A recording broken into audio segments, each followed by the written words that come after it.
এলো জয়া? মুনিয়া। কি ব্যাপার পিসিমণি, তোমার মুখটা এরকম রাগী হেডমিস্ট্রেসদের মতো হয়ে আছে কেন? কই কিছু হয়নি তো।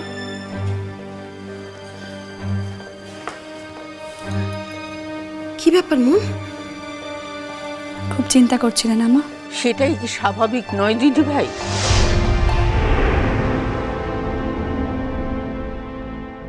আজ পর্যন্ত একটা ফোন করার কথা তোমার মনে হয়নি? বাড়ির লোকগুলোর কথা কি ভাবছে সেটাও একবার ভাবনি তুমি? সত্যি ভাবার সময় পাইনি ঠাম্মা। আর ভেবেও কোনো লাভ হতো না, আমি যেখানে ছিলাম সেখানে ফোনের টাওয়ার ছিল না। তুমি বলো তো মন, তুমি এমন কোথায় গিয়েছিলে যেখানে ফোনের টাওয়ার পাওয়া যায়নি? পশ্চিমবঙ্গে এমন কোনো জায়গা আছে কি যেখানে ফোনের টাওয়ার পাওয়া যায় না? দিনে রাত্রে কখনোই পাওয়া যায় না। বাপি তুমি এত হাইপার হয়ে যাচ্ছ কেন? প্রেশার টেশার বাড়লো নাকি? আমার প্রেশার বাড়লো কি বাড়লো না তাতে আজকাল কি তোমার কিছু আসে যায় মা? তুমি তো আজকাল নিজের চারপাশের কাছের মানুষদের নিজের বলে কনসিডারই করো না। You bother?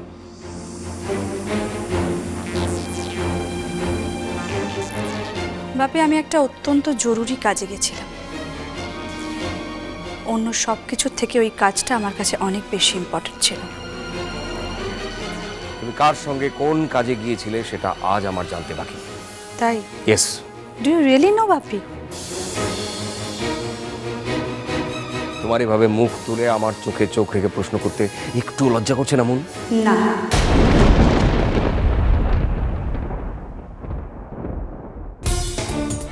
তা করবে কেন? লজ্জা, ঘৃণা, ভয় এই রিপুগুলোকে ওভারকাম করতে না পারলে তুমি এত বড় একটা কাজ করছো কি করে? এক্স্যাক্টলি।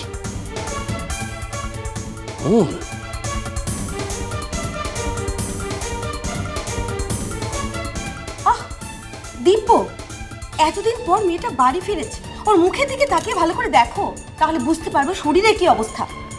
ন্যাচারালি। কি বললে বাপি? বললাম যে মানুষ যে কোনো কাজ করলে তার শরীরে মনে একটা ছাপ থেকে যায়।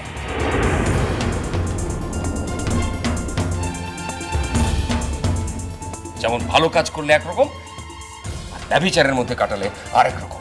ঠিক কি বলতে চাইছো বাপি? আমি তো তোমার বাবা, তাই এর থেকে বেশি কিছু আমাকে বলতে বলো না। আফটার অল তুমি আমার মেয়ে, আর বাবা হয়ে নিজের সন্তানকে এর থেকে বেশি স্পষ্ট করে আমার পক্ষে কিছু বলা সম্ভব নয়।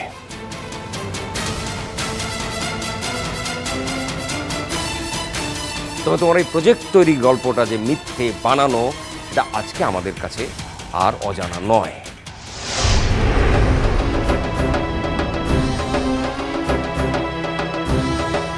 এবার তুমি ভেবে দেখো তো, অর্চির মতো একটা ইনোসেন্ট ছেলে এবং তার পরিবারের মানুষদের তুমি দিনের পর দিন কিভাবে ঠকাচ্ছ।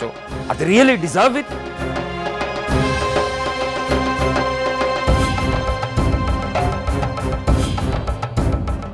বাপি আমার তোমার সঙ্গে কিছু কথা আছে। সরি মন, আমার নেই। তুমি যদি মনে করে থাকো যে তোমার সমস্ত অন্যায়কে প্রশ্রয় দেবো বলে আমি বসে আছি, দেন ইউ আর রং। আমি তোমার কথা না শুনেই বলে দিতে পারি তুমি কি বলতে চাইছো। আমি অনুমান করছি এবং সেই অনুমানের ভিত্তিতেই বলছি, তোমার এই নীতিহীন কাজ আমি কিছুতেই সমর্থন করব না। বরং এই প্রশ্নে আমি সবসময় অর্চির পাশে থাকবো। বাপি তোমার সঙ্গে আমার ধ্রুব সেন সম্পর্কে কোনো কথাই নেই।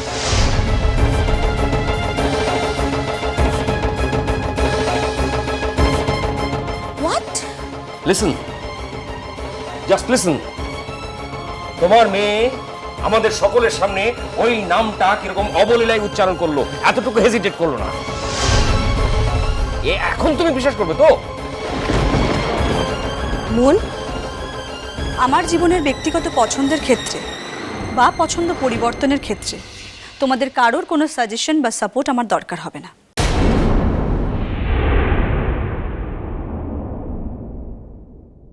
এটুকু বুঝবে আশা করেছিলাম, ইনফ্যাক্ট তোমরা কোনো কমেন্ট করতে আসলে সেটা আমার অনৈতিক বলেই মনে হবে।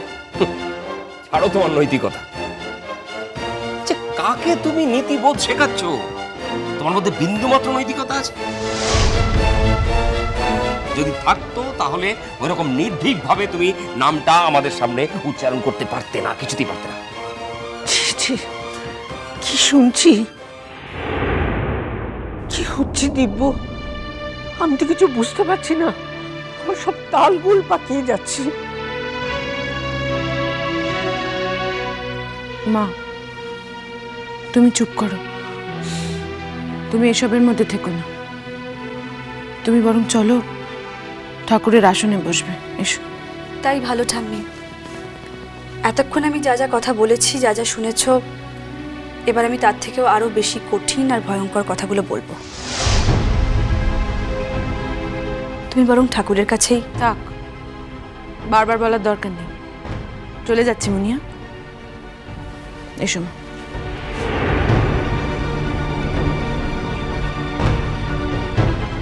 বাপি, তোমার কাছ থেকে আর কোনো কথা শোনার বিন্দুমাত্র ইচ্ছে আমার নেই। জীবনের সব কথা কি সবসময় নিজের ইচ্ছেতে শোনা যায় বাপি? বরং বেশিরভাগ কথাই পরের জন্য পরের ইচ্ছে শুনতে হয়। প্লিজ তুমি আমাকে জ্ঞান দিও না, এটা তোমার ক্লাসরুম নয়।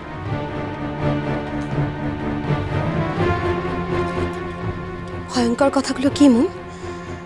তুমি অর্চির সঙ্গে থাকবে না, তাই তো? তুমি অর্চিকে ডিভোর্স করবে, এইটা তো? এই কথাগুলো এই মুহূর্তে এই বাড়ির সকলেই জানে। অর্ঘ আমাদের সকলকে বলে দিয়েছে। না, এই কথাগুলো না। তাহলে কথাগুলো আমি বাপিকে একা বলতে চাই। আমি শুনতে বাধ্য নই। আমি তো মনে করি তুমি বাধ্য। মুন, কি হয়েছে? কি কোথায় গিয়েছিলে হঠাৎ করে? এবার তো বল। তুমিও যেমন কোথায় গিয়েছিল সেটা বলবে নাকি? বানিয়াটা অন্য জায়গার নাম বলে দেবে? না না, যেখানে গেছিলাম সেখানকার কথাই আমি বলবো, কিন্তু শুধু তোমাকে বলবো। এসো। যা বলার এখানে বলো। না, আমার সঙ্গে এসো।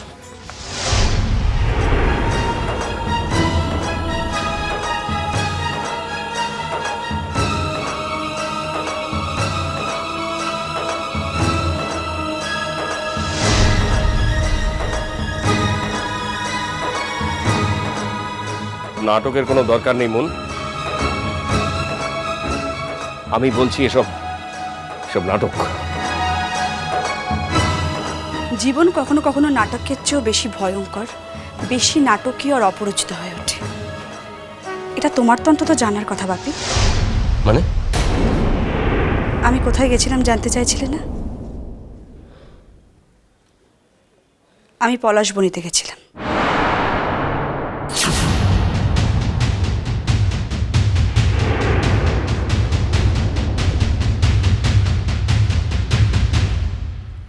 কি?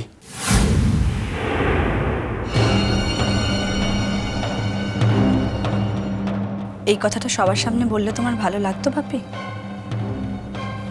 লাগতো? সেখানে তোমার কি?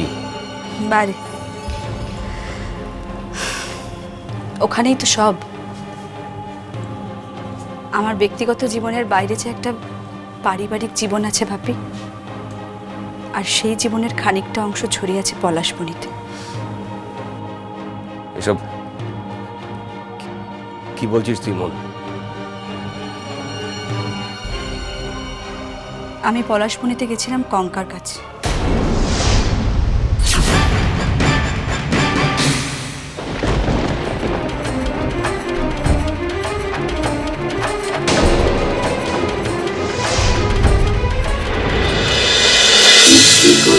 মিষ্টি কুটু মিষ্টি কুটু